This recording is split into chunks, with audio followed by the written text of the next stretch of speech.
Now, I love how, and I'm not surprised. You could insert any fan base in this equation, and this is the way it would go. Whatever it is that serves the interests of the fan base, the broader interests of the team, is the version of the truth that people are going to lock on to, because they don't want to have unnecessary drama. They don't want to have unnecessary issues. They don't want to acknowledge that there was anything that happened that may be problematic for the team going forward. And there has been a percentage, not an overwhelming percentage. I think most Ravens fans understand what happened yesterday, especially if they saw the video of John Harbaugh and Zac Taylor leaving the field, meeting at the middle of the field after the Bengals dialed up a pass with 2 minutes left in the game. Bengals up 20 points, a 52-yard catch and run by Joe Burrow to Joe Mixon that put Burrow at 525 passing yards for the game. You can tell from the John Harbaugh demeanor, and lip readers out there concur, that he says something along the lines of, why did you run that play? And I've been on the other side of that John Harbaugh demeanor. I know that that is not a festive and holiday demeanor. Now, it's not threatening. It's not like he's going to punch Zac Taylor, but this is a guy who isn't happy. He's not over-the-top upset. This isn't Jonathan Allen cold-cocking Daron Payne, but Harbaugh's not happy. And I don't care what Harbaugh says about it today or after the game, and I don't care what Zac Taylor says about it today. They both said what they had to say because they're going to continue to compete in the same division. They're going to play each other twice per year. They don't want this to be an issue, and they don't want to add any fuel to it. Now, Harbaugh didn't complain about it publicly for one very important reason. He would have looked like a hypocrite because it was back in week 4 that he exercised the prerogative in a clear and obvious kneel down and get out of Dodge situation. He exercised the prerogative to run the ball because it was very important to him, apparently, to maintain the team's streak of consecutive games with 100 or more rushing yards. Most of us didn't even know that was a thing. Members of the Steelers, who had held the record until the Ravens actually tied it in that Week 4 game against the Broncos, they didn't know. The two Steelers, who were the primary ball carriers for that stretch, Franco Harris, Rocky Bleier, they weren't even aware it was a thing. So this isn't some like DiMaggio's 56-game consecutive hitting streak. And in that situation, it was clear from a safety standpoint, take the knee and call it a day. Don't run a play. Don't incur that incremental risk of injury that comes from one extra play from scrimmage that's unnecessary. Yesterday's situation, there would have been a play. It's 3rd and 4 with 2 minutes left, 20-point game. You got to run a play there. You can't take a knee. Can't do it. So the question is, was it the right thing for the Bengals to do to throw the ball down the field? And we've talked a lot about Joe Burrow's approach to the situation. He doesn't care. But I think John Harbaugh was miffed in the moment. He knows he can't say anything about it. And Zac Taylor opted to take the high road. When he was asked that question, he said no. Nothing more. Just no. And I think we know. I think we know. And I now know that we have Charean Williams. I want to get her take on all of this. Charean, I don't know if you heard anything that I was saying, but we've been talking about the Zac Taylor, John Harbaugh interaction after the game, the things they had to say today. They both are downplaying it, as you would expect, but I really don't think anybody is buying the idea who sees that video from after the game and views it objectively and isn't vested in it as a Ravens fan who just wants to shout it down and move on because they got bigger things to worry about, and they do. I don't know how anyone who looks at that objectively can think that John Harbaugh wasn't upset. That is the miffed John Harbaugh demeanor, saying plenty of people believe, why did you run that play? Well, I love it, frankly, Mike. This is so juicy because I think we have one of these old school coaching rivalries that you and I grew up watching, the Jimmy Johnson, Buddy Ryan, Tom Landry, George Allen, just all those really bitter rivalries. Let's go back to 2020. There was a game last year between these two teams, and Wink Martindale, the defensive coordinator, yelled over at the Bengals sideline after a late field goal. And what that field goal did was it avoided a shutout. They kicked a field goal, the Bengals did, with 32 seconds left. And Wink Martindale went nuts over that. It's only the second time since 1994 that a coach has kicked a late field goal to avoid a shutout. That's when this all started, this rivalry between the two teams.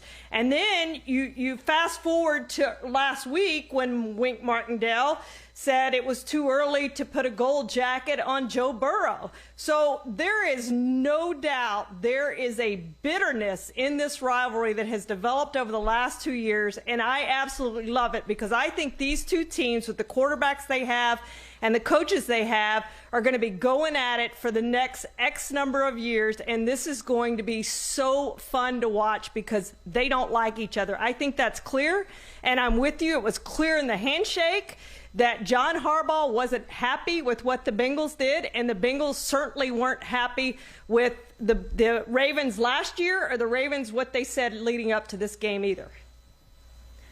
And I think if Harbaugh hadn't already staked out his territory of all's fair in that circumstance and we can run a play if we want to in response to Vic Fangio's degree of animosity and frustration arising from the Week 4 game, then Harbaugh could have done it. But Harbaugh knows. He's smart. He's smart. He's one of the best coaches in the NFL.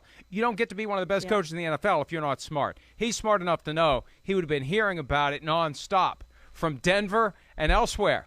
All across the country, people would have been saying, oh, no, well, wait, now the shoe's on the other foot, and you got a problem with somebody playing the game when you – and I think, again, in their situation, it was more obvious they should have just taken a knee. The Bengals had to run a play. Yeah. The question is, should they have just run the ball? But they went for the kill shot to get to 500-plus passing yards for Joe Burrow, and then they didn't try to score a touchdown. They did kill the clock there and call it a day, but they wanted that 500 yards, and they got it. So everyone's being very careful.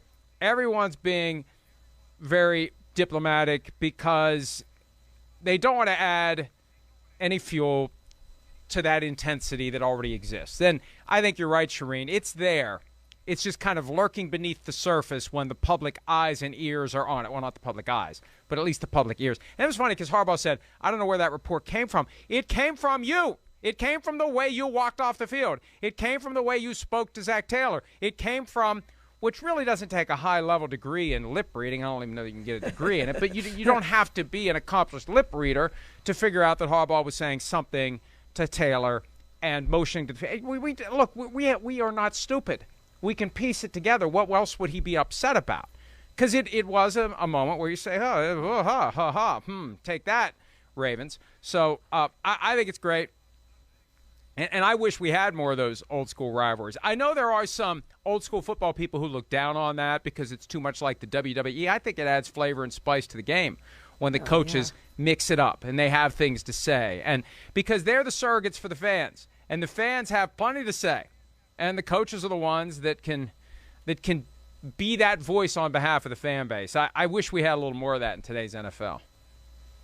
Yeah, I do too. Remember Sam Weish, the old Bengals coach, yelling and getting on the PA system and saying, you don't live in Cleveland. And that was the kind of rivalries that we grew up with. And coaches are more tame now, and their stints at their teams are much shorter than they used to be. But I love this because I just think it's going to brew for the next few seasons. I would have had a bigger problem, Mike, as you pointed out. I think it was on 3rd and 4 when they did this. So they're trying to run out the clock. And so if they had thrown the pass on 1st down, but I texted all you guys right when it happened because that was one of my games, and I said, ooh, the Bengals just threw a deep pass. Now, my only problem with it was that was a pass to Joe Mixon, and Joe Mixon has had some injuries this year. If he gets hurt on that play, what kind of rip job are we going to be doing on Zac Taylor? Why in the world did you have Joe Mixon on the field running that route late in this game that was already decided, and you get him hurt? But he didn't get hurt, so we're not talking about that. Instead, we're talking about this rivalry. But you're right, that is the risk you take. I mean, he should have been out of the game at that point. Yes, they had to run a play from scrimmage, but you're right, Mixon's been banged up. And I don't know, did they call Mixon's number because they thought he'd be able to slip past somebody that they wouldn't think in that situation he'd be running a deep route? That may have had something to do with it. He's more likely to get open if he takes off down the field when maybe the Ravens' defensive backs are relaxed a little bit and recognizing the game is almost completely over. But it was something, and something you said caught my attention. I think the reason we don't have the old-school coaching rivalries is because, in part, coaches don't last for a very long time, head coaches. As John Gruden always said, you either have been fired or you're going to be fired. There really are few coaches who exit a job on their own terms. And there's a broader network of owners, coaches, executives, And if you develop some sort of a blood feud with any team, that's one fewer team than you could ever work for. You never know when you're going to need a job as an assistant coach, or maybe you're going to want to land somewhere as a head coach again. I mean, if John Harbaugh would ever get fired by the Ravens and the Bengals would happen to be looking for a coach at the time, you don't want John Harbaugh to be public enemy number one. I mean, it's not like the Cowboys would have ever hired Buddy Ryan after he was the Eagles coach. So I think that there's a greater sensitivity to that in today's NFL, and that's one of the reasons why we don't have these rivalries, because these coaches view it as one company that has 32 departments, and you don't want to be blackballed by one of those departments because you may need to go get a transfer to that group at some point during your coaching career. Yeah, that's exactly right, Mike. And you just look at the history of coaches, and the Steelers are the one team that have just retained their coach year after year after year. But it's not like it used to be when Landry and Noel and all those guys, Bud Grant, were just with their teams forever, and you knew they were going to be there forever, and there was no question. We didn't ask about firing them or any of that. They were just going to be there. And now we're talking about coaches who've won Super Bowls, and we're like, okay, it's time for that coach to move on. So it's a lot quicker now, and you're right, they switch teams a lot more than they used to. Hi, I'm Mike Tirico, and thanks for watching. Make sure to hit subscribe for the latest news and highlights from NBC Sports.